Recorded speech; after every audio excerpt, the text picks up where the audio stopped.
Hi, my name is Craig Thompson. I'm the president of Sampson Insurance Agency located in Weymouth, Massachusetts. Our business has been around since 1900. Today I'd like to talk a little bit about homeowners insurance. And I'd like to explain a little bit about the coverage parts as well as the process that we go through to procure homeowners insurance for our clients. Number one, we talk about value. The amount that you insure your home for has nothing to do with the market value or the tax assessment. We focus on the cost to rebuild the structure with like, kind, and quality. So the building or the dwelling is insured for the cost to rebuild it. This is regardless of what the tax appraised value is or what your neighbor has sold their house for. It has everything to do with labor and materials. It's expressed as a cost per square foot. We help determine that right up front. So the first part of the policy is called the dwelling, and that would include the structure itself as anything else that's physically attached to the house contiguously. And in this example, let's say it's insured for $500,000. That amount represents the cost to rebuild the structure with like, kind, and quality.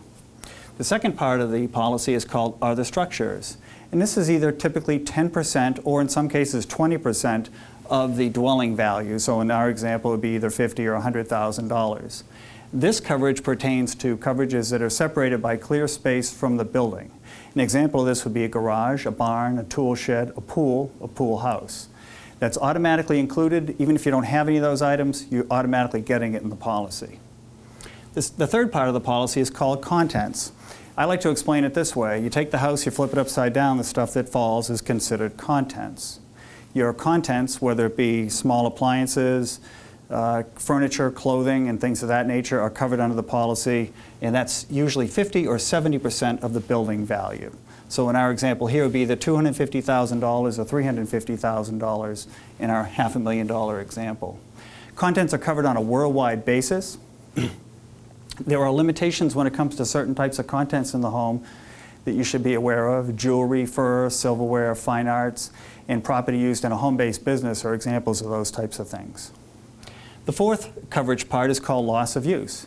If, as a result of a fire or a catastrophic loss, if we have to put you up in temporary housing, bring in a trailer, or if you incur extra expenses above and beyond your normal living expenses, this coverage will pertain. This is typically 40% of the building value.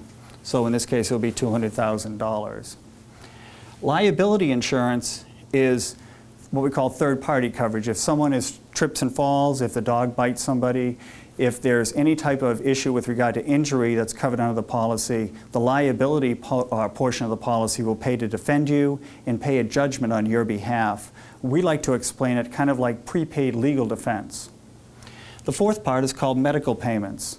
This part is basically the ability to pay an injured party without having to get to a lawsuit. And this typically is paid first, and then if the customer or the other party, the injured party, is not satisfied, then they sue under the liability part. Parts A, B, C, and D are all subject to a policy deductible. Typically they're $500, but to save money you can go higher. And we typically are looking at higher deductibles these days because the cost of homeowners insurance has been rising in the last few years. Thank you for watching this video. We look forward to helping you with your homeowners insurance needs. Craig Thompson, Sampson Insurance. 781-927-7100.